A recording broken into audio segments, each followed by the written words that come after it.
सभी श्रोताओं को मेरा नमस्कार। और मेरी यही आशा है कि आप सब लोग कुशल मंगल होंगे, तंदुरुस्त होंगे और आनंद में होंगे। क्योंकि जब हम उस आनंद में हैं,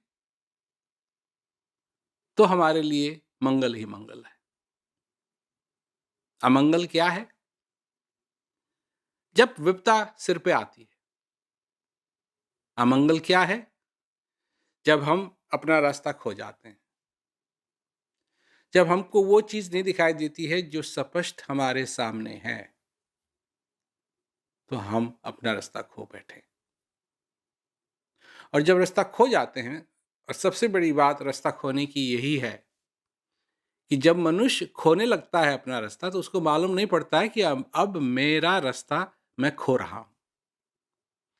अब मैं भटक रहा हूँ, ये सबसे बड़ी बात है कि जब मनुष्य भटकने लगता है, तो कोई ऐसी चीज़ नहीं है जो आके उसको ये बताए कि अब तुम भटक गए हो। जब वो पूरी तरीके से भटक जाता है, तब उसको एहसास ज़रूर होता है कि मैं भटक गया हूँ।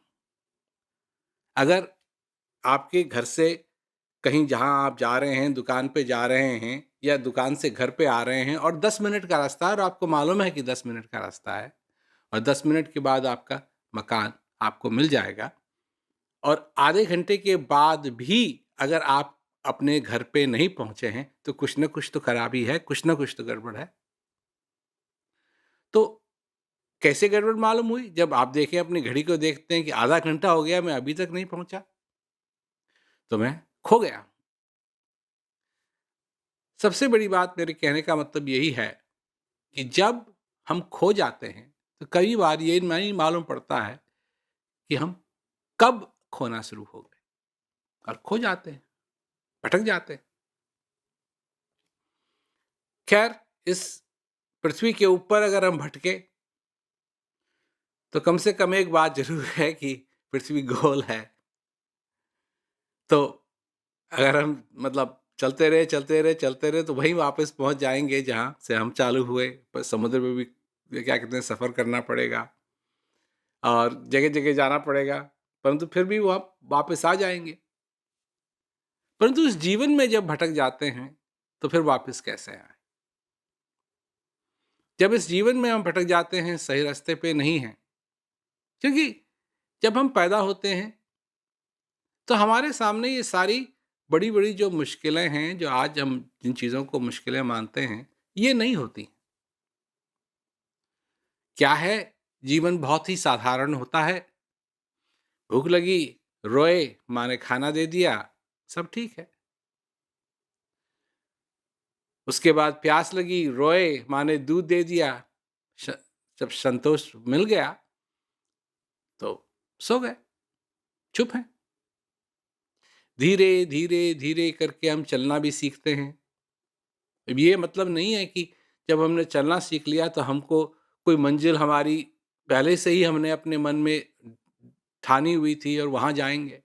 नहीं, कभी इधर जा रहे हैं, कभी उधर जा रहे हैं। कई बार तो मैंने छोटे-छोटे बच्चों को चलते देखा है, वो जाना कहीं और चाहते हैं और जा कहीं और रहे हैं। क्योंकि ये सारी चीज़ें हैं उनके सीखने की। और सबसे बड़ी बात कि बच्चा गिरता है, फिर उठता है। ये बात आप जानिए और इसको स्पष्ट रूप से समझने की कोशिश कीजिए मैं क्या कह रहा हूँ, कि बच्चा गिरता है और गिरता है, इधर-उधर देखता है कि सब ठीक है, अगर उसकी माँ हँस रही है तो फिर सब ठीक है, फिर उठता है।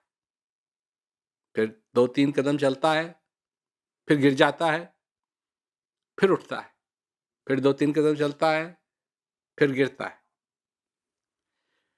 मतलब उस बच्चे को गिरने से कोई शिकवा नहीं है।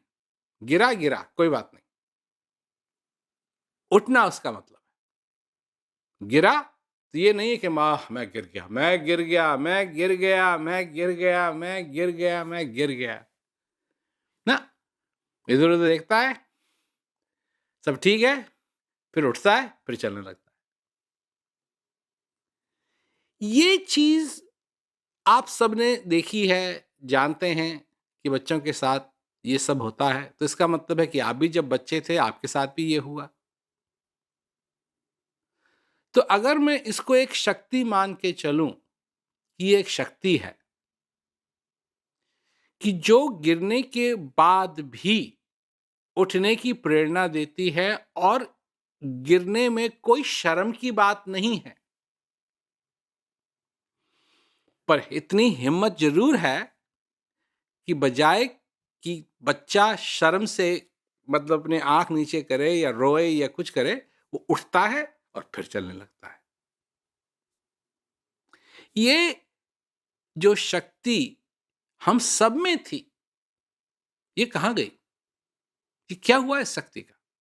क्योंकि आज जब हम गिरते हैं, और मेरा मतलब गिरना नहीं है जैसे लुढ़क गए ज़मीन पे, उसका मतलब नहीं है। पर जब हम गिरते हैं, मतलब हमने कोई गलत काम कर दिया या कोई काम ठीक नहीं हुआ या किसी ने कुछ बुरा कह दिया हमको, इस प्रकार का गिरना जिससे हमको दुःख हो, तो फिर हम दोबारा उठने की कोशिश क्यों नहीं करते?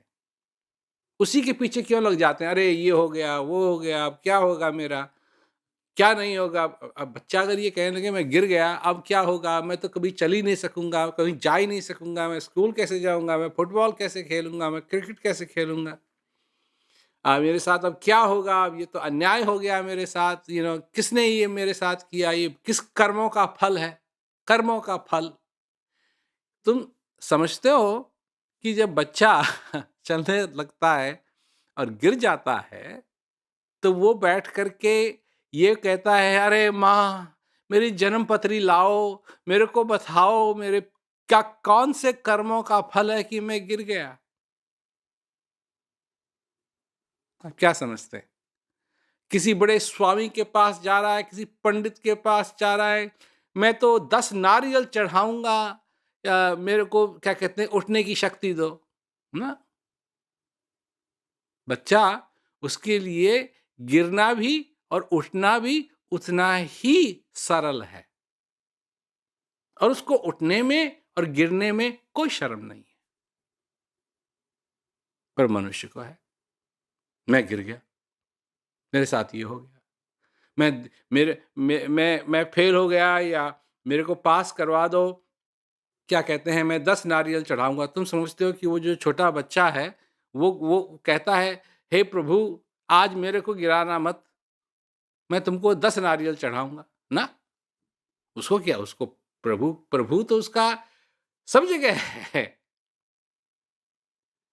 मतलब उसको अपने भगवान से जो उनका नाता है, रिश्ता है, आनंद का जो रिश्ता है, आनंद का नाता है, वो हर एक जीवन के हर एक क्षण में वो आनंद लेना चाहता है, देखना चाहता है, सुनना चाहता है। ऐसी-ऐसी आवाज़ें, उसके लिए सब कुछ नया है। हमारे के लिए तो सब कुछ पुराना है। हाँ, मैंने सुनी, ये आवाज़ सुनी हुई है, वो आवाज़ सुनी हुई है। पर जो छोटा बच्चा है उसके लिए, हाँ, मैंने ये आवाज़ कभी नहीं सुनी। तुम जब बादलों को देखते हो, तो क्या कहते हो अपने से? कुछ नहीं, तो बादल आए, आए। तुम जानते हो कि हर एक बादल जो क्या कहते हैं आकाश में आता है, उसका रंग, ढंग सब कुछ अलग है। मनुष्य को तो लगता है कि सब एक ही जैसे हैं, तो एक जैसे कैसे हैं? सब अलग-अलग हैं। जब बारिश होती है, एक-एक बूंद उस बारिश की अलग है। जब बर्फ पड़ती है, एक-एक क्षण जो बर्फ पड़ रही है, वो सारी बर्फ उसका एक-एक हिस्सा अलग-अलग है। वैज्ञानिक लोग कहते हैं कि जब तुम तारों को देखते हो, आकाश में जब तारों को देखते हो, तो कितने तारे देख रहे हो? जितने जितने भी समुद्र के किनारे, नदियों के किनारे जितनी भी रेत है, उनका हर एक एक-एक जो कण है, उससे ज़्यादा हैं सितारे आकाश में। जब मैंने पहली बार ये बात सुनी, तो मैं अचंभे में रह गया कि ऐसे कैसे संभव हो सकता है? परंतु इतना ही विशाल है ये, और इतने तारे हैं, इतने तारे हैं, इतने तारे हैं, इतने तारे हैं कि जितने समुद्र के किनारे जो रेत है, उसका एक-एक कण भी लें, उससे भी ज़्यादा तारे आकाश में। ये सब कुछ अचंभे की बात हर समय तुम्हारे सामने हो रही है। पर मनुष्य है कि उसके लिए क्या चिंता है? मेरी भैंस कहाँ है?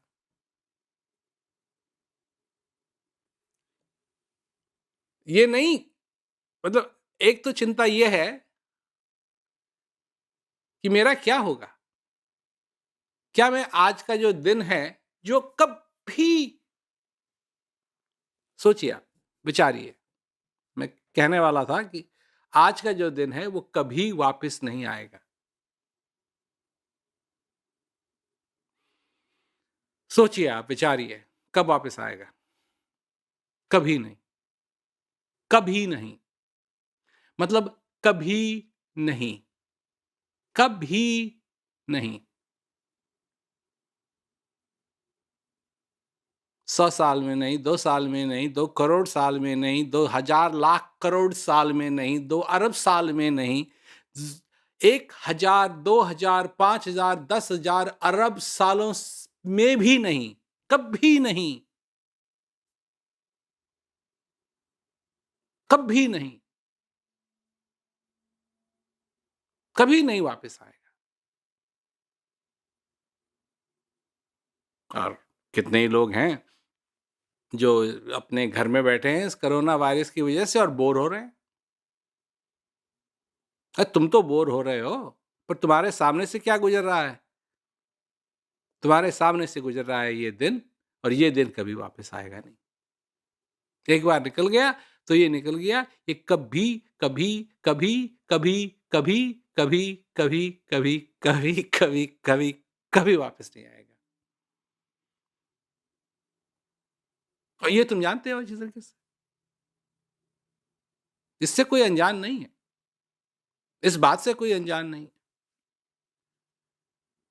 फिर भी लोग अपना समय किस प्रकार से गुजार रहे हैं, जैसे ये फिर कल जो दोबारा आएगा।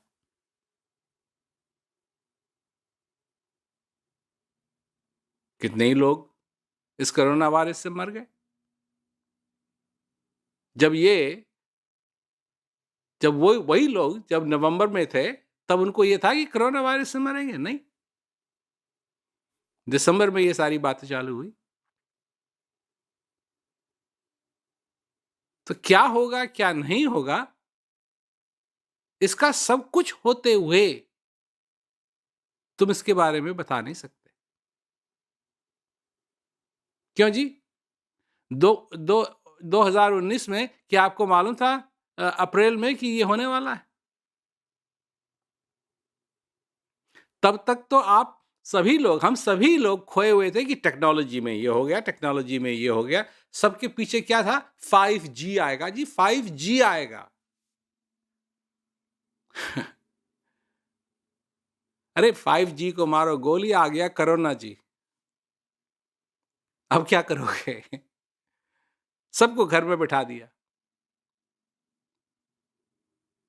मतलब कोई ये सोच नहीं सकता था, सोच नहीं सकता। हमको अच्छी तरीके से याद है, हम तो एक मेरे ख़्याल से नवंबर का समय था। हाँ, नवंबर का समय था, और 2000 क्या कहते हैं 2020 की बात थी, इस साल की बात थी कि हम वहाँ जाएँगे, हम वहाँ जाएँगे, हम वहाँ जाएँगे, वहाँ जाएँगे, वहाँ जाएँगे, वहाँ जाएँगे, टूर टूर टूर की बात हो रही थी। तो वही वाली बात थी कि हाँ, क्या कहते हैं, हिंदुस्तान चलें, वहाँ चलें, वहाँ चलें, वहाँ चलें, वहाँ चलें। और ये किसी के एक भी व्यक्ति ने उस मीटिंग में ये नहीं कहा कि जी सब घर बैठे होंगे और आप भी घर में लॉक्ड होंगे। किसी ने नहीं कहा। ये सोच भी नहीं सकता था कोई कि ये ऐसा समय होगा। अजी हम तो सब जानते हैं। सबको सबको ऐंठ थी ना अपनी, अहंकार जिसे कहते हैं। हमने तो ये कर लिया हासिल, हमने ये कर लिया हासिल, हमने ये कर लिया हासिल, अब कर लो हासिल क्या करना है। इसने अच्छे-अच्छों को बैठा दिया घर में, तो क्या करोगे? कैसे करोगे?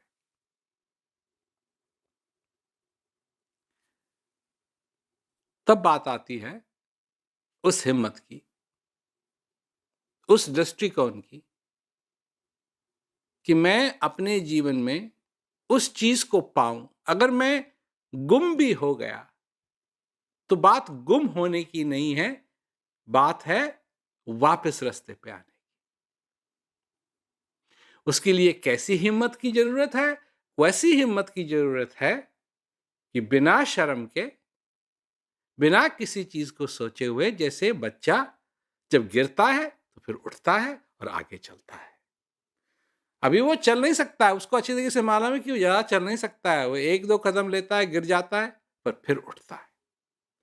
और वो जो उसका उठना है, वही एक चीज़ है जो उसको वो मौका देगी कि फिर वो 2 कदम और चढ़ सके, फिर 3, फिर 4, फिर 5, फिर 6, फिर 7 और ऐसे-ऐसे वो चलता रहे और ऐसे-ऐसे करता रहेगा, तो वो कुछ सीखेगा और चलना सीखेगा।